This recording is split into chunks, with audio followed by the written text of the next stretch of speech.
Hola, buenas noches, bienvenidos.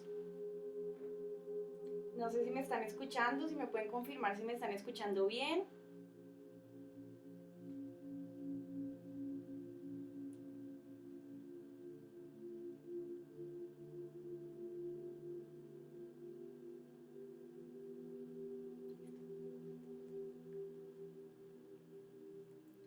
Bueno, bienvenidos a este capítulo especial de cuentos. Con ocasión del mes de octubre vamos a tener dos cuentos pues, de dos autores clásicos de terror que son Lovecraft y Poe. Eh, eh, pues son dos autores un poco diferentes, pero creo que representan muy bien el género de terror. Inicialmente voy a compartirles un cuento que se llama Dagon. Este cuento, pues en general, Lovecraft escribe más sobre criaturas tenebrosas, dimensiones paralelas, extraterrestres. Entonces creo que incluye, digamos que la ciencia ficción en el relato de terror, y lo cual me parece muy interesante. Y luego les voy a leer El gato negro, un cuento muy conocido, pero que me parece clásico de los cuentos de terror, que nos va a hablar más de un terror más psicológico, un temor más al mismo ser humano y a su naturaleza. Entonces, bienvenidos y espero que disfruten mucho los cuentos.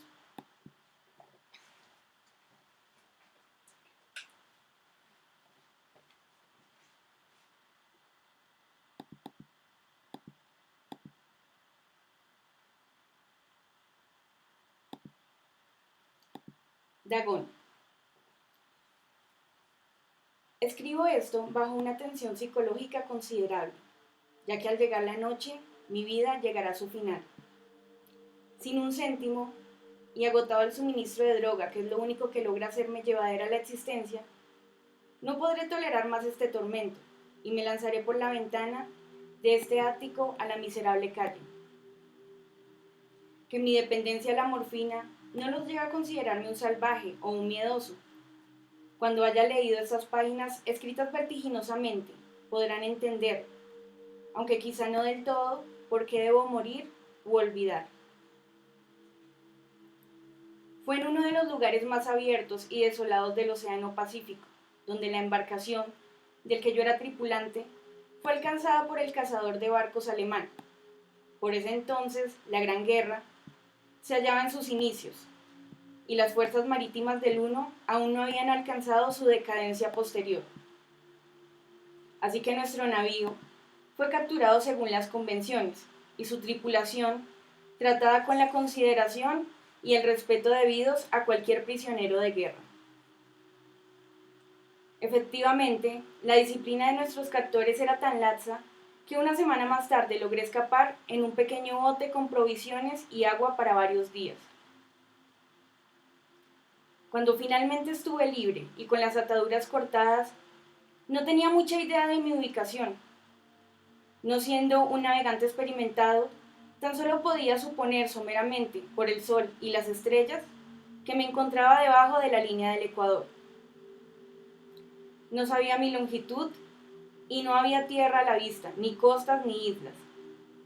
El tiempo permanecía sereno y durante un sinnúmero de días divagué bajo el sol ardiente y sin rumbo, deseando el paso de un barco o la llegada a las playas de una tierra habitada, pero ni tierra ni barcos aparecían, y yo empecé a perder la compostura en mi soledad, en medio de aquella inmensidad pendular de azul eterno. El cambio sucedió mientras dormía. Jamás supe los detalles, ya que mi sueño, aunque intranquilo y repleto de ilusiones, fue constante. Cuando desperté, lo hice para hallarme medio hundido en una pantanosa extensión de infernal barro negro que me rodeaba de olas monótonas hasta tan lejos como llegaba al ojo, y en el que mi embarcación se hallaba encallada a lo lejos.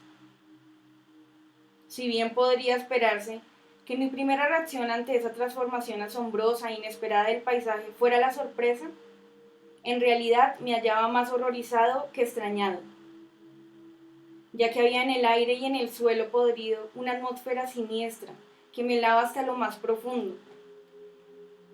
La zona era un vertedero de cadáveres de peces corrompidos, así como de otras cosas menos descriptibles que pude ver asomándome entre el asqueroso lado de aquella llanura interminable.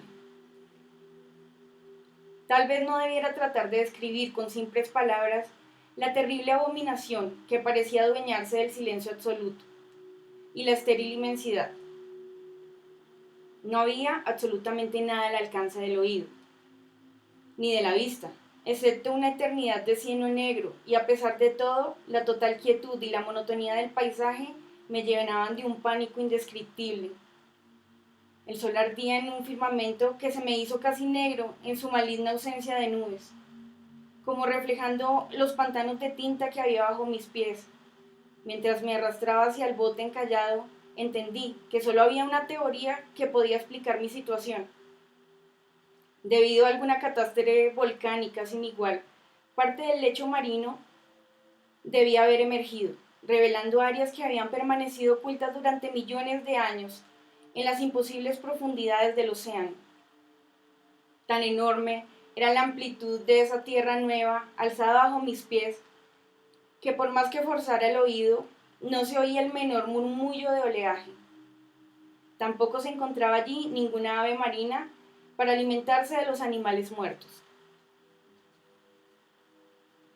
Durante varias horas permanecí pensando y reflexionando en el bote, que yacía de lado, y prestaba una sombra ligera según el sol recorría el cielo.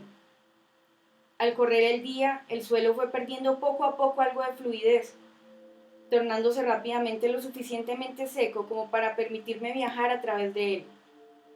Esa noche dormí, aunque muy poco, y al día siguiente preparé un paquete con provisiones necesario para un viaje en busca del mar escondido, así como de un rescate factible. Al tercer día, descubrí que el suelo se hallaba lo bastante seco como para transitar con tranquilidad. El hedor a pescado era desesperante, pero me hallaba demasiado distraído en asuntos mucho más importantes como para preocuparme por aquello. Y decidido, me puse a andar hacia una meta invisible. Durante toda la jornada avancé siempre hacia el oeste, guiado por un montículo lejano que sobresalía sobre los demás salientes de aquel desierto ondulado. Aquella noche hice campamento y a la mañana siguiente todavía estaba enfilado hacia el montículo, aunque parecía solo un poco más cercano que cuando lo había visto por primera vez. El cuarto día alcancé el pie del saliente al caer la tarde, que resultó ser mucho más elevado de lo que parecía a lo lejos. Un valle atravesado hacia aún más hondo su relieve sobre la superficie. Extremadamente cansado para subir, me dormí a la sombra del promontorio. No sé por qué mis sueños fueron tan extravagantes esa noche, pero antes de que la luna menguante, maravillosamente deforme, se hubiese elevado demasiado sobre la llanura de Oriente, me encontraba desvelado, bañado en frío sudor, decidido a no dormir más. Las ilusiones vividas resaltaban demasiado fuertes como para intentar resistirlas nuevamente.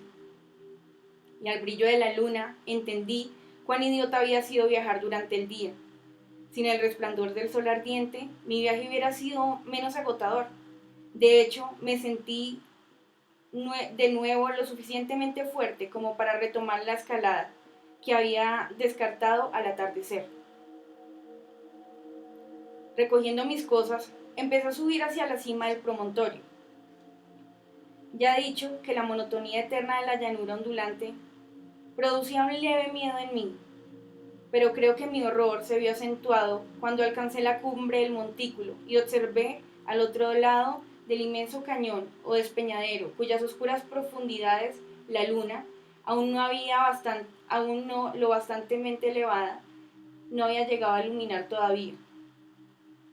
Me sentí como en el fin del mundo, mirando al borde de un caos impenetrable de eterna oscuridad. En mi pánico me venían curiosos recuerdos del paraíso perdido y del terrible ascenso de Satán a través de los lejanos territorios de tinieblas. Al elevarse más la luna, empecé a discernir de las cuestas del valle y no resultaban tan rectas como había previsto. Protuberancias y afloramientos de roca formaban apoyos seguros y fáciles para el descenso. Además, que a partir de unos cuantos cientos de metros la cuesta se hacía más benigna. Motivado por un impulso que me resulta difícil de explicar completamente, descendí con dificultad sobre las piedras y alcancé la más blanda ladera de abajo, ojeando aquí el abismo sombrío que la luz aún no había colonizado. Sobre todo, mi atención se vio secuestrada por un objeto gigante y particular de la ladera opuesta, que se erguía a pico un centenar de metros más adelante. Un objeto que brillaba blancuzco gracias a los recién llegados rayos de la luna en alza. Era solamente una enorme pieza rocosa, como pronto pude comprobar. Pero yo había tenido una clara noción de que su forma y ubicación no eran totalmente obra de la naturaleza. Un análisis más detallado me llenó de sensaciones indescriptibles, ya que a pesar de su gigantesco tamaño y de que se encontraba ubicado en un cañón abierto en el fondo de los océanos desde la infancia del planeta Tierra, vi más allá de cualquier duda posible que el misterioso objeto era un monolito tallado a la perfección, cuya titánica mole había conocido la mano de obra y quizás la adoración de criaturas racionales y vivas. Confundido y alterado, aunque no sin cierto estremecimiento de placer propio de un aventurero o un científico, estudié los alrededores con mayor detalle.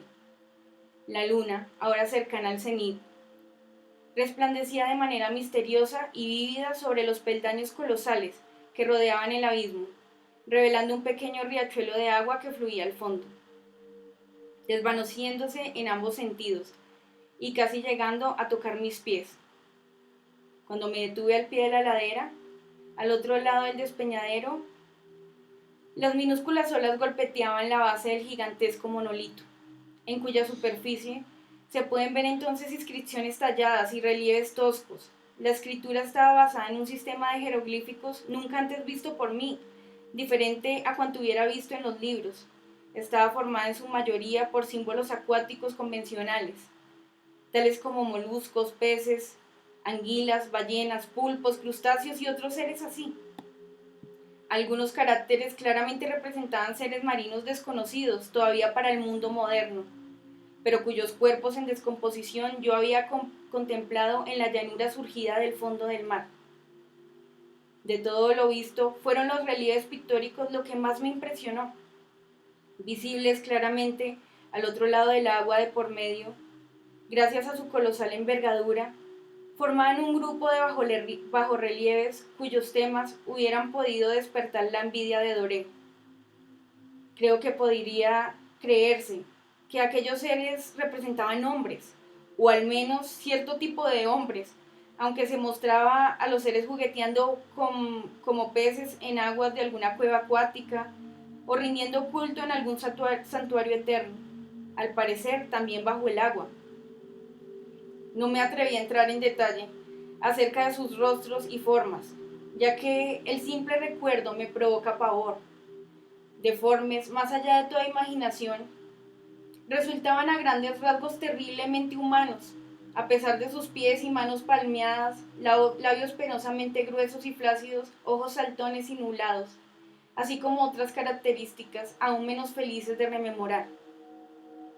Cosa bastante extraña, parecían tallados sin guardar proporciones con su escena oceánica, ya que una de las criaturas era retratada en la acción de cazar una ballena, representada como apenas un poco más grande.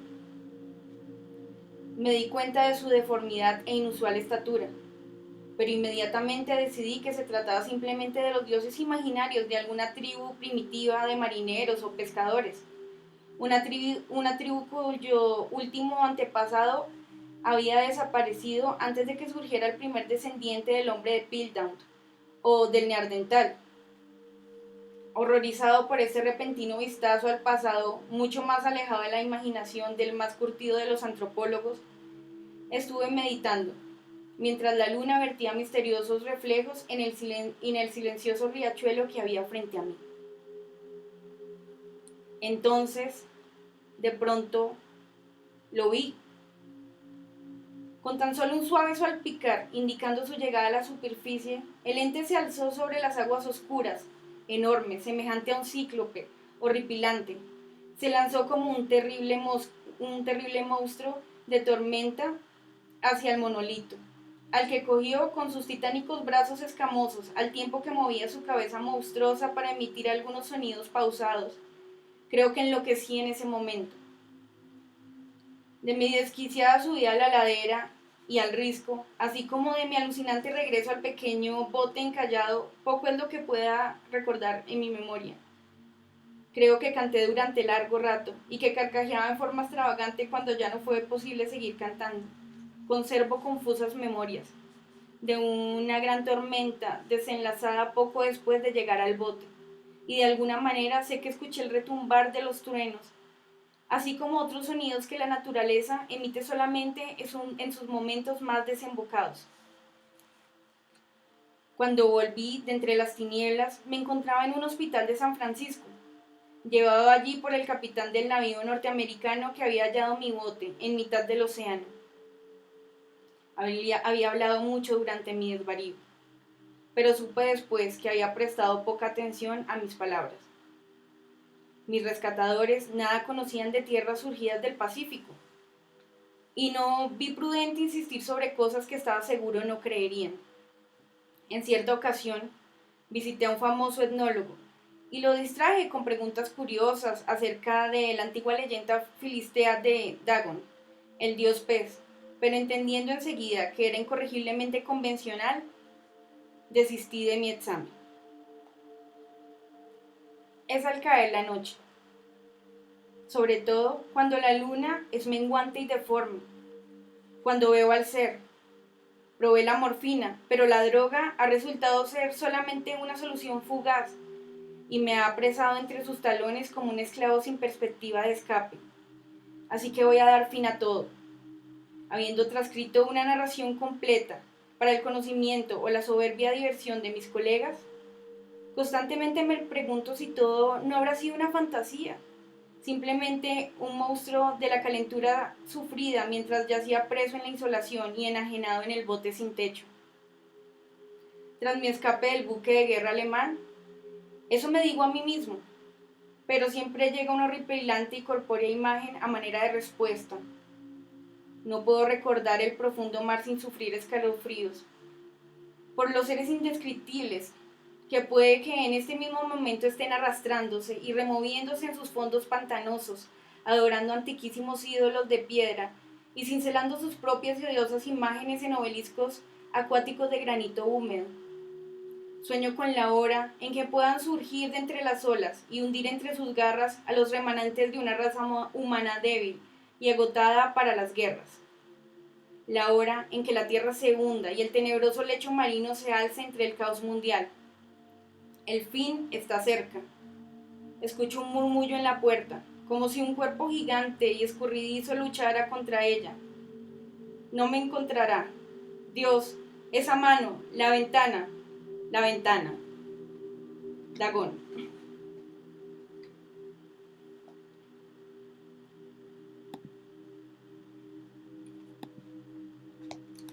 Bueno, ese era el primer cuento.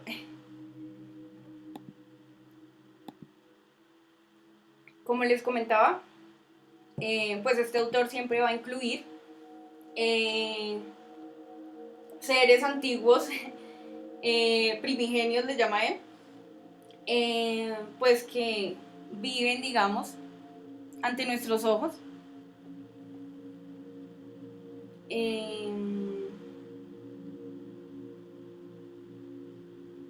Y que siempre han estado aquí en el universo o que son extraterrestres, pero que siempre están. Digamos que para Lovecraft el miedo es lo que no podemos ver, es lo oculto. Entonces, al representarlo a través de estas criaturas, nos abre la puerta a otra dimensión de terror. Espero que lo hayan disfrutado. A continuación, les leeré el siguiente cuento.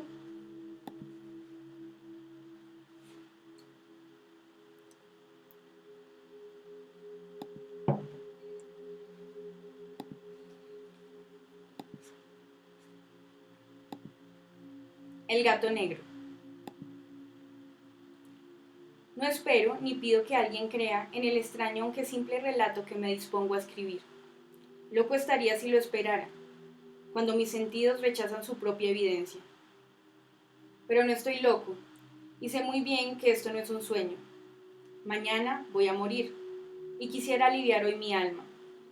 Mi propósito inmediato consiste en poner de manifiesto simple, sucintamente y sin comentarios, una serie de episodios domésticos. Las consecuencias de esos episodios me han aterrorizado, me han torturado y por fin me han destruido. Pero no intentaré explicarlos. Si para mí han sido horribles, para otros resultarán menos espantosos que barrocos. Más adelante tal vez aparecerá alguien cuya inteligencia reduzca mis fantasmas a lugares comunes. Una inteligencia más serena, más lógica y mucho menos excitable que la mía. Capaz de ver en las circunstancias que temerosamente describiré una vulgar sucesión de causas y efectos naturales. Desde la infancia me destaqué por la docilidad y bondad de mi carácter.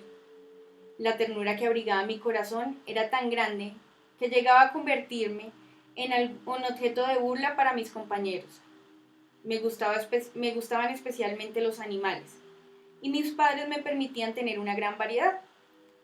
Pasaba a su lado la mayor parte del tiempo, y jamás me sentía más feliz que cuando les daba de comer y los acariciaba. Este rasgo de mi carácter creció conmigo, y cuando llegué a la virilidad se convirtió en una de mis principales fuentes de placer. Aquellos que alguna vez han experimentado cariño hacia un perro fiel y sagaz, no necesitan que me molesten explicarles la naturaleza o la intensidad de la retribución que recibo. Hay algo en el generoso y abnegado amor de un animal que llega directamente al corazón de aquel que con frecuencia ha probado la falsa amistad y la frágil fidelidad del hombre. Me casé joven y tuve la alegría de que mi esposa compartiera mis preferencias. Al observar mi gusto por los animales domésticos, no perdí oportunidad de procurarme los más agradables de entre ellos. Teníamos pájaros, peces de colores, un hermoso perro, conejos, un monito, un gato. Este último era un animal de notable tamaño y hermosura, completamente negro, y de una sagacidad asombrosa.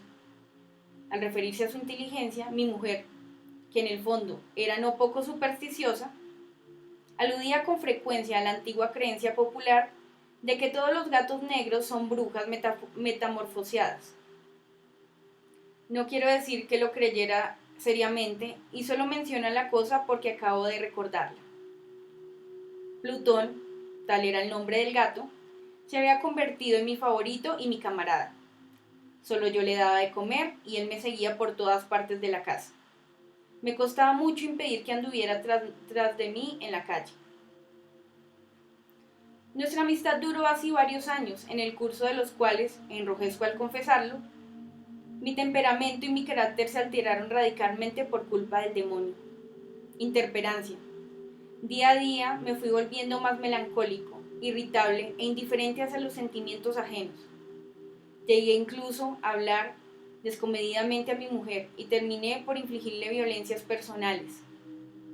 Mis favoritos, claro está, sintieron igualmente el cambio de mi carácter. No solo los descuidaba, sino que llegué a hacerles daño.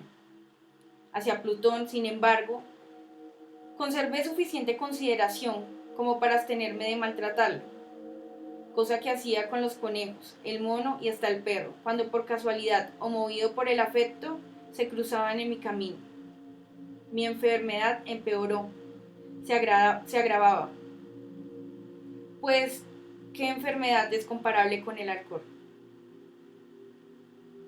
Y finalmente, el mismo Plutón, que ya estaba viejo y por tanto algo enojadizo, empezó a sufrir las consecuencias de mi mal humor. Una noche en que volví a casa completamente embriagado, después de una de mis correrías por la ciudad, me pareció que el gato evitaba mi presencia. Lo alcé en brazos, pero, asustado por mi violencia, me mordió ligeramente en la mano. Al punto se apoderó de mí una furia demoníaca, y ya no supe lo que hacía.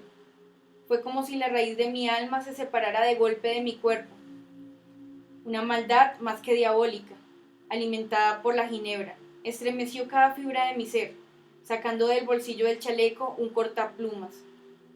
Lo abrí mientras sujetaba al pobre animal por el pescuezo y deliberadamente le hice saltar un ojo. Enrojezco, me abrazo, tiemblo mientras escribo tan condenable atrocidad. Cuando la razón retornó con la mañana, cuando hube disipado en el sueño los vapores de la orgía nocturna, sentí que el horror se mezclaba con el remordimiento ante el crimen cometido. Pero mi sentimiento era débil y ambiguo. No alcanzaba a interesar al alma. Una vez más me hundí en los excesos y muy pronto ahogué en vino los recuerdos de lo sucedido. El gato, entre tanto, mejoraba poco a poco. Cierto que la órbita donde faltaba el ojo presentaba un horrible aspecto, pero el animal no parecía sufrir ya. Se paseaba como de costumbre por la casa, aunque como es de imaginar, huía aterrorizado al verlo. Me quedaba aún bastante de mi antigua manera de ser para sentirme agraviado por la evidente antipatía de un animal que alguna vez me había querido tanto. Pero ese sentimiento no tardó en ceder paso a la irritación. Y entonces, para mi caída final e irrevocable, se presentó el espíritu de la perversidad. La filosofía no tiene en cuenta este espíritu, y sin embargo, tan seguro estoy de que mi alma existe como de que la perversidad es uno de los impulsos primordiales del corazón humano, una de las facultades primarias individuales, uno de esos sentimientos que dirigen el carácter del hombre.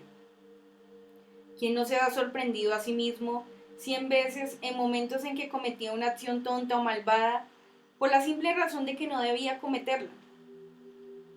¿No hay en nosotros una tendencia permanente que enfrenta descaradamente el buen sentido? ¿Una tendencia a transgredir lo que constituye la ley por el solo hecho de serlo?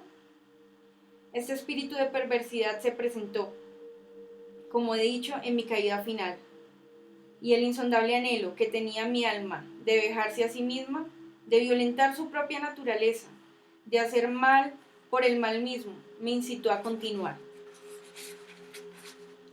Y finalmente, a consumar el suplicio que había infligido a la inocente bestia. Una mañana, obrando a sangre fría, le pasé un lazo por el pescuezo y lo ahorqué en la rama de un árbol. Lo ahorqué mientras las lágrimas manaban de mis ojos y el más amargo remordimiento me apretaba el corazón. Lo ahorqué porque recordaba que me había querido y porque estaba seguro de que no me había dado motivo para matarlo. Lo ahorqué porque sabía que al hacerlo cometía un pecado mortal que comprometía mi alma hasta llevarla, si ello fuera posible. Más allá del alcance de la infinita misericordia de Dios, más misericordioso y más terrible. La noche de aquel mismo día, en el que cometí tan cruel acción, me despertaron gritos de ¡incendio! Las cortinas de mi casa eran una llama viva, y toda la casa estaba ardiendo con gran dificultad. Pudimos escapar de la conflagración mi mujer, un sirviente y yo. Todo quedó destruido. Mis bienes terrenales se perdieron y desde ese momento tuve que resignarme a la desesperanza. No incurriré en la debilidad de establecer una relación de causa y efecto entre el desastre y mi criminal acción, pero estoy detallando una cadena de hechos y no quiero dejar ningún eslabón incompleto. Al día siguiente del incendio, acudí a visitar las ruinas, salvo una. Las paredes se habían desplomado. La que quedaba en pie era un tabique divisorio de poco espesor, situado en el centro de la casa, y contra el cual se apoyaba antes la cabecera de mi lecho. El enlucido había quedado a salvo de la acción del fuego, cosa que atribuía a su reciente aplicación. Una densa muchedumbre, habiéndose reunido frente a la pared, y varias personas parecían examinar parte de la misma con gran atención y detalle. Extraño, curioso, y otras similares excitaron mi curiosidad. Al aproximarme vi que en la blanca superficie, grabada como un bajo relieve, aparecía la imagen de un gigantesco gato, El contorno tenía una nitidez verdaderamente maravillosa. Había una soga alrededor del pescuezo del animal. Al descubrir esta aparición, ya que no podía considerarla otra cosa, me sentí dominado por el asombro y el terror. Pero la reflexión vino luego a mi ayuda. Recordé que había ahorcado al gato en un jardín contiguo a la casa. Al producirse la alarma de incendio, la multitud había invadido inmediatamente el jardín. Alguien debió de cortar la soga y tirar al gato en mi habitación por la ventana abierta. Sin duda, había tratado de despertarme de esa forma. Probablemente la caída de las paredes comprimió a la víctima de mi crueldad contra el enlucido recién aplicado, cuya cal, junto con la acción de las llamas y el amoníaco del cadáver, produjo la imagen que acababa de ver. Si bien en esta forma quedó satisfecha mi razón, ya que no mi conciencia, sobre el extraño episodio, lo ocurrido impresionó profundamente mi imaginación. Durante muchos meses no pude librarme del fantasma del gato, y en todo ese tiempo dominó mi espíritu un sentimiento informe que se parecía, sin serlo, al remordimiento. Llegué al punto de lamentar la pérdida del animal y de buscar, en los viles antros que habitualmente frecuentaba, algún otro de la misma especie y apariencia que pudiera ocupar su lugar. Una noche en que, borracho a medias, me hallaba en una taberna más que infame, reclamó mi atención algo negro posado sobre uno de los enormes toneles de ginebra que constituían el principal moblaje del lugar. Durante algunos minutos había estado mirando dicho tonel y me sorprendió no haber advertido antes la presencia de la mancha negra en lo alto. Me aproximé y la toqué con la mano. Era un gato negro muy grande, y tan grande como Plutón. Absolutamente igual a este, salvo un detalle. Plutón no tenía el menor pelo blanco en el cuerpo, mientras este gato mostraba una vasta aunque indefinida mancha blanca que le cubría casi todo el pecho. Al sentirse acariciado, se enderezó prontamente, ronroneando con fuerza. Se frotó contra mi mano y pareció encantado de mis atenciones. Acababa pues de encontrar el animal que precisamente andaba buscando. De inmediato propuse su compra al tabernero, pero me contestó que el animal no era suyo, que jamás lo había visto antes, ni sabía nada de él. Continué acariciando al gato, y cuando me disponía a volver a casa, el animal pareció dispuesto a acompañarme. Le permití que lo hiciera, deteniéndome una y otra vez para indicarme y acariciarlo. Cuando estuve en casa, se acostumbró a ella de inmediato y se convirtió en el gran favorito de mi mujer. Por mi parte, pronto sentí nacer en mí una antipatía hacia aquel animal. Era exactamente lo contrario de lo que había anticipado, pero sin que pueda decir cómo ni por qué. Su marcado cariño por mí me disgustaba y me fatigaba. Gradualmente, el sentido de disgusto y fatiga creció hasta alcanzar la amargura del odio. Evitaba encontrarme con el animal. Un resto de vergüenza y recuerdo de mi crueldad de antaño me vedaban maltratarlo. Durante algunas semanas me abstuve de pegarle o de hacerlo víctima de alguna violencia, pero gradualmente, muy gradualmente, llegué a mirarlo con inexpresable odio y a huir en silencio de su detestable presencia, como si fuera una emanación de la peste. Lo que sin duda contribuyó a aumentar mi odio fue descubrir, a la mañana siguiente de haberlo traído a casa, que aquel gato, igual que Plutón, era tuerto. Esta circunstancia fue precisamente la que hizo más grato a mi mujer, quien, como ya dije, poseía un alto grado de sentimientos humanitarios que alguna vez habían sido mi rasgo distintivo y la fuente de mis placeres más simples y más puros. El cariño del gato por mí parecía aumentar en el mismo grado de mi aversión. Seguía mis pasos con una pertinacia que me costaría hacer entender al lector. Donde quiera que me sentara, venía ovillarse bajo mi silla, o saltaba a mis rodillas, prodigándome sus odiosas caricias.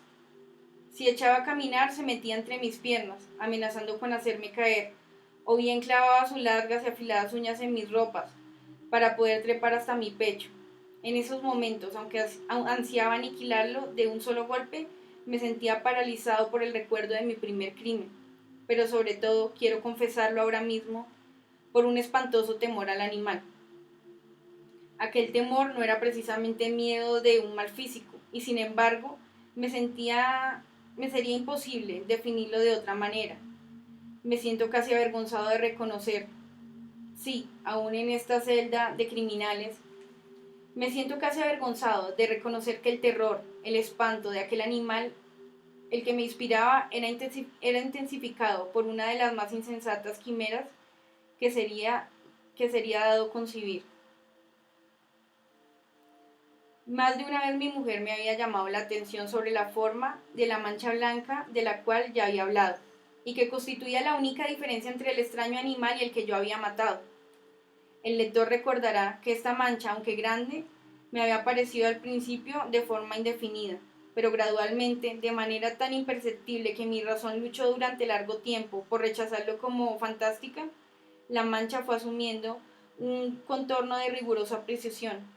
Representaba ahora algo que me estremezco al nombrar, y por ello odiaba, temía y hubiera querido liberarme del monstruo si hubiera sido capaz de atreverme.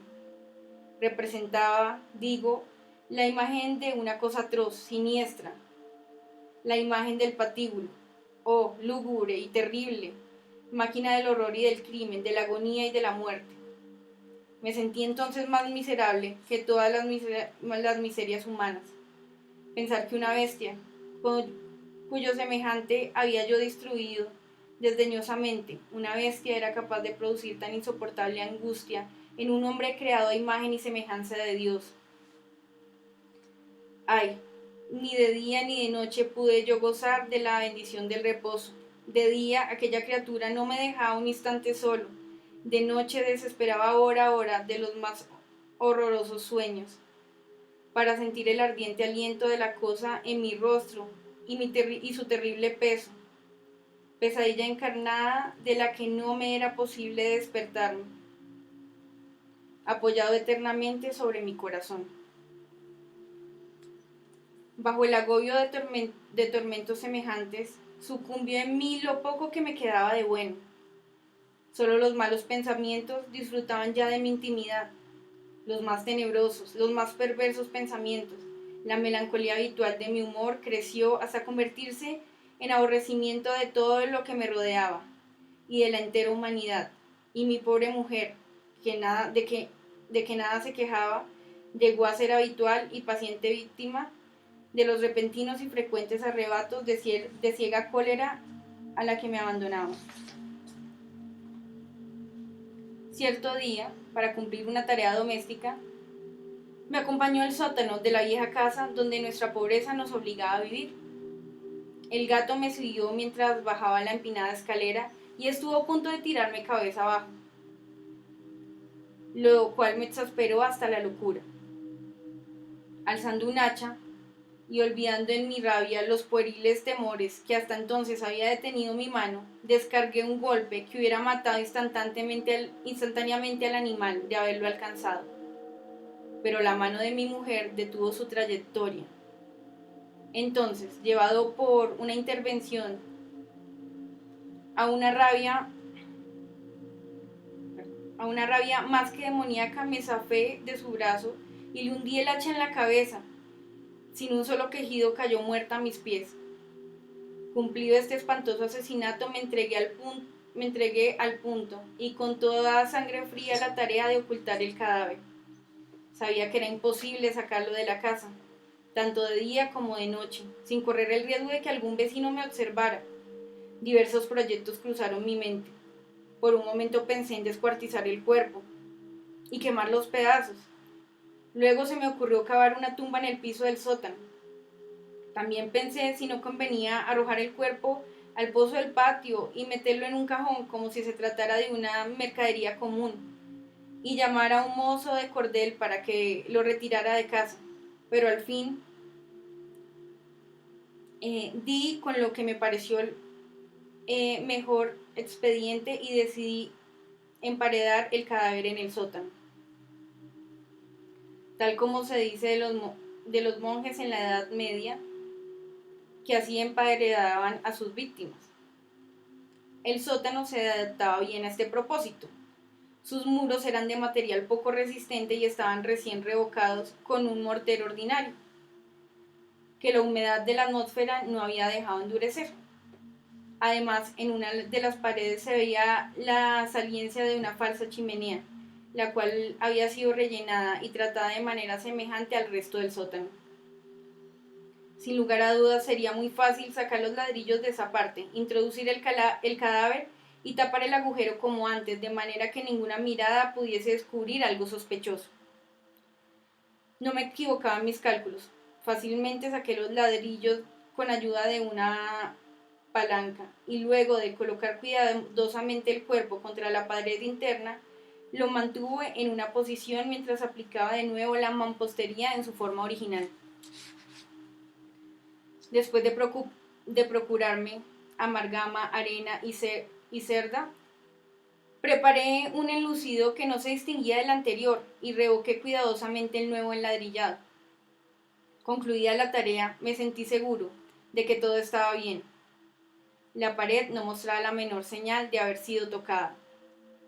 Había barrido hasta el menor fragmento de material suelto. Miré en torno, triunfante, y me dije, aquí por lo menos no he trabajado en vano.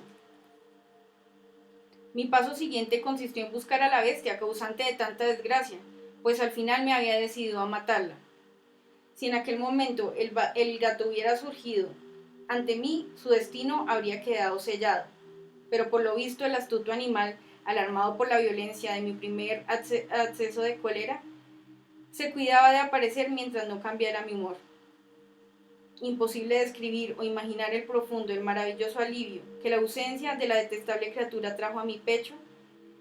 No se presentó aquella noche, y así, por primera vez desde su llegada a la casa, pude dormir profunda y tranquilamente. Sí, pude dormir, aun con el peso del crimen sobre mi alma. Pasaron el segundo y el tercer día, y mi atormentador no volvía. Una vez más respiré como un hombre libre. Aterrado, el monstruo había huido de casa para siempre. Ya no volvería a contemplarlo. Gozaba de una suprema felicidad y la culpa de mi negra acción me preocupaba muy poco. Se practicaron algunas averiguaciones, a lo que no me costó mucho responder, incluso hubo una perquisición en la casa, pero naturalmente no se descubrió nada. Mi tranquilidad futura parecía asegurada. Al cuarto día del asesinato, un grupo de policías se presentó inesperadamente y procedió a una nueva y rigurosa inspección. Convencido de que mi escondrijo era impenetrable, no sentí la más leve inquietud. Los oficiales me pidieron que los acompañara a su examen. No dejaron hueco ni rincón sin revisar. Al final, por tercera o cuarta vez, bajaron al sótano. Lo seguí sin que me temblara un solo músculo. Mi corazón latía tranquilamente, como el de aquel que duerme en la inocencia. Me pasé de un lado al otro del sótano. Había cruzado los brazos sobre el pecho y andaba tranquilamente de aquí para allá. Los policías estaban completamente satisfechos y se disponían a marcharse. La alegría de mi corazón era demasiado grande para reprimirla. Ardían deseos de decirles por lo menos una palabra como prueba de triunfo y confirmación doblemente de mi inocencia. Caballeros, dije por fin, cuando el grupo subía la escalera. Me alegro mucho de haber disipado sus sospechas. Les deseo felicidad y un poco más de cortesía. Dicho sea de paso, caballeros, esta casa está muy bien construida. En mi frenético deseo de decir alguna cosa con naturalidad, casi no me daba cuenta de mis palabras. Repito que es una casa de excelente construcción. Estas paredes... ¿Ya se marchan ustedes, caballeros? Tienen una gran solidez. Y entonces, arrastrado por mis propias bravatas, Golpeé fuertemente con un bastón que llevaba en la mano sobre la pared del enladrillado, tras de la cual se hallaba el cadáver de mi esposa.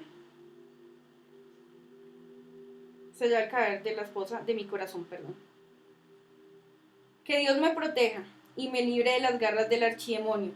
Apenas había cesado el eco de mis golpes cuando una voz respondió desde dentro de la tumba.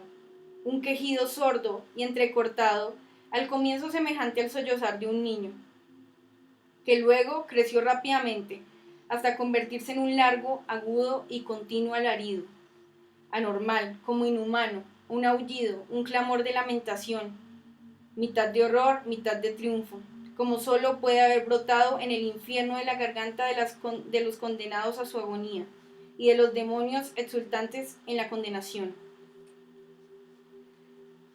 Hablar de lo que pensé en ese momento sería locura. Presa de vértigo, fui tambaleándome hacia la pared opuesta. Por un instante, el grupo de hombres en las que él era quedó paralizado por el terror. Luego, una docena de robustos brazos atacaron la pared, que cayó en una pieza. El cadáver, ya muy corrompido y manchado de sangre coagulada, apareció de pie ante los ojos de los espectadores. Sobre su cabeza, con la roja boca abierta y el único ojo, como de fuego, estaba agazapada la horrible bestia, cuya astucia me había inducido al asesinato y cuya voz de lectora me entregaba al verdugo. Había emparedado al monstruo en la tumba.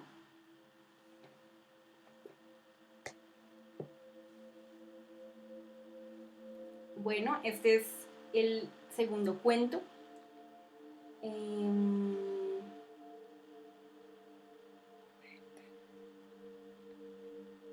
Como les comentaba, pues este autor, Edgar Allan Poe, pues nos va a hablar más sobre los terrores al mismo miedo humano, a la misma condición humana y a su locura en sí misma. Creo que muchos de sus cuentos nos va a enfrentar con situaciones como la obsesión, la locura y la búsqueda, digamos, como aparecía en el cuento, como de delatarse a uno mismo en un juego entre la personalidad y una dualidad que existe ahí entre lo que se debería hacer y en lo que se hace.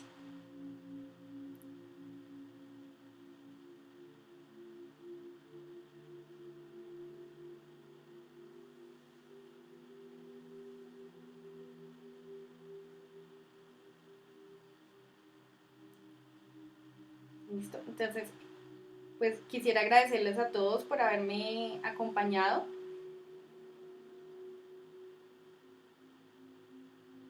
y espero pues que hayan disfrutado mucho los cuentos.